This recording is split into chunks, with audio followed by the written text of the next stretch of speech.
സൂത്രൻ. ഏതോ കാട്ടുപൂച്ച കാട്ടിലെ തിന്നതിന്റെ ബാക്കിയാ.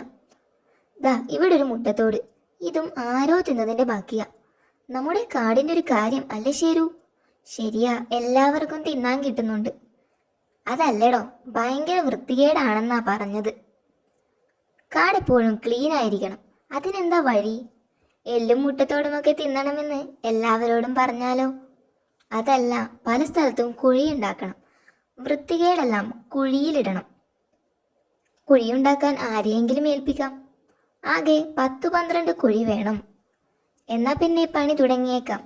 വേസ്റ്റ് കുഴിയിലിടുന്ന കാര്യം എല്ലാവരെയും ഒന്ന് പഠിപ്പിക്കേണ്ടേ? കുഴിവെട്ടുകാരൻ്റെ മകനെ തന്നെ ആദ്യം പഠിപ്പിക്കാം. ഇവനെ ഞാൻ പഠിപ്പിച്ചോളാം. വേസ്റ്റ് കുഴിയിലിടാൻ ആദ്യം എന്ത് വേണം? കുഴി വേണം. അല്ല, ഇടാനുള്ള വേസ്റ്റ് കണ്ടുപിടിക്കണം. ഓടി വരണേ, ഞാൻ കുഴിയിലേക്ക് ഇറച്ചി കഷ്ണം ഇട്ടത് പ്രശ്നമായി. അതെന്താ? അത് കണ്ട് കുറേ പേര് വന്ന് കൂട്ടത്തോടെ കുഴിയിലേക്ക് വേസ്റ്റ് ഇട്ടു. അച്ഛൻ അതിൻ്റെ അടിയിൽപ്പെട്ടു. അതെങ്ങനെ പറ്റി? സത്യത്തിൽ ഞാൻ വേസ്റ്റ് ഇട്ടതല്ല, കുഴി വെട്ടുന്ന അച്ഛന് ലഞ്ച് കൊടുത്തതാ.